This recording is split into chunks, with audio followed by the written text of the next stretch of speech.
ગુજરાતની અંદર ઉમરગામથી અંબાજી સુધીના આદિવાસીઓમાં મુખ્ય ધારાની અંદર મુખ્ય પદાધિકારી તરીકે 4 લોકોને પદ આપ્યું છે મિત્રો। આ ભારતીય જનતા પાર્ટી છે। ગુજરાતના પનોતા પુત્ર અને દેશના યશસ્વી વડાપ્રધાન આદરણીય નરેન્દ્રભાઈ મોદી સાહેબ ગુજરાતના મુખ્યમંત્રી હતા અને હું કહેતા ગૌરવ સાથે કહું છું કે આપણા પ્રદેશના મોરચાના અધ્યક્ષ આદરણીય ગણપતસિંહ વસાવા સાહેબ તે વખતે આદિવાસી વિભાગના કેબિનેટ મંત્રી હતા।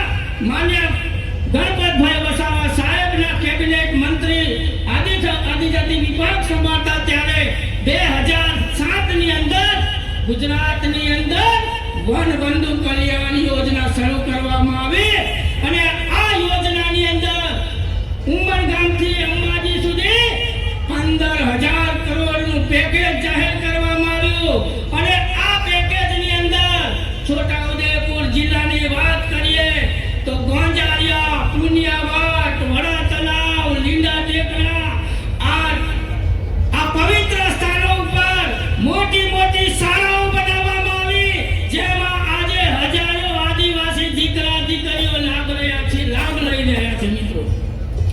આ દેશની અંદર દેશની અંદર અનાદિકાળથી આદિવાસીઓ વસે છે। આ દેશને આઝાદ થયે 78 વર્ષ થઈ ગયા।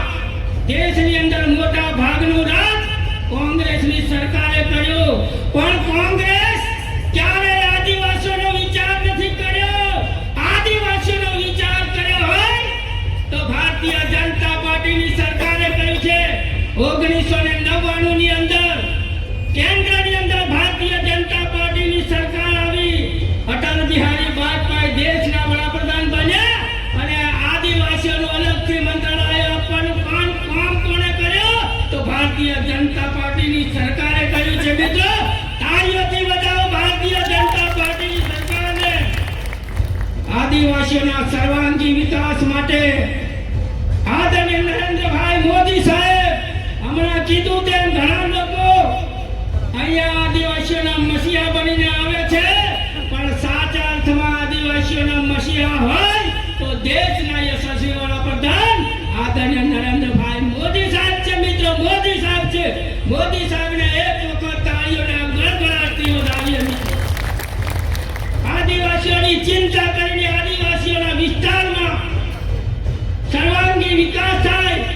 દેશના વડાપ્રધાન બન્યા પછી ગઈ 15મી નવેમ્બર 2024 ના રોજ સમગ્ર દેશની અંદર ધરતી આંબા ગ્રામ ઉત્કર્ષ યોજના શરૂ કરીને દરેક આદિવાસી ગામડાઓને ફળિયાઓને જોડતા રસ્તાઓ બનાવવા માટે નરેન્દ્રભાઈએ યોજના બનાવી। આ યોજના થકી આ છોટાઉદેપુર જિલ્લાની અંદર 108 રસ્તાઓ ફળિયાને જોડતા પ્રધાનમંત્રી ગ્રામ સડક યોજના હેઠળ મંજૂર થવાના છે મિત્રો। મંજૂર થવાના છે। આ યોજના હેઠળ છોટાઉદેપુર જિલ્લાની સરકારી માધ્યમિક શાળાઓમાં દીકરીઓને રહેવા માટે અત્યાર સુધીમાં 6 જેટલી આવા છાત્રાલયો મંજૂર કરવામાં આવી છે। નરેન્દ્રભાઈને અભિનંદન આપવામાં આવે મિત્રો।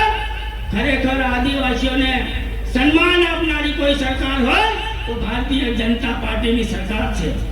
આ રાજ્યના માન્ય મુખ્યમંત્રી શ્રી ભૂપેન્દ્રભાઈ પટેલ સાહેબને અભિનંદન આપું છું કે એમણે પણ કમોસમી વરસાદના કારણે ગુજરાતની અંદર મોટા પ્રમાણમાં ખેતીમાં વ્યાપક પ્રમાણમાં નુકસાન થયું અને ઉદાર હાથે 10,000 કરોડ રૂપિયાનું પેકેજ આપી દીધો અને છોટાઉદેપુર જિલ્લાની અંદર આ પેકેજમાંથી 75,000 કરતા વધારે ખેડૂતોને અને કુલ મળીને 250 કરોડ રૂપિયા જેટલી માતબર રકમ ખેડૂતોના ખાતામાં નખાઈ ગઈ છે। ગુજરાત સરકારને અભિનંદન આપું છું મિત્રો। સાથે સાથે દેશના પ્રધાનમંત્રી નરેન્દ્રભાઈ મોદી સાહેબ અને દેશના રાષ્ટ્રીય અધ્યક્ષ આદરણીય નીતિન નવીન સાહેબ, કાર્યકારી અધ્યક્ષ શ્રી આદરણીય જેપી નડ્ડા સાહેબ, દેશના ગૃહપ્રધાન અને રાજ્યના માન્ય મુખ્યમંત્રી શ્રી અને આપણા પ્રદેશના પ્રમુખ જગદીશ પંચાલ સાહેબનો આભાર માનું છું કે એમણે ગુજરાતની અંદર 4 જેટલા મુખ્ય બોડીની અંદર ભારતીય જનતા પાર્ટીની અંદર 4 જેટલા મહાનુભાવોને પદ આપ્યું છે ત્યારે એમનો આભાર માનું છું અને સાથે સાથે મંચસ્થ મહાનુભાવોનો પણ આભાર માનું છું. વંદે માતરમ. ભારત માતા કી જય. હેલો મિત્રો.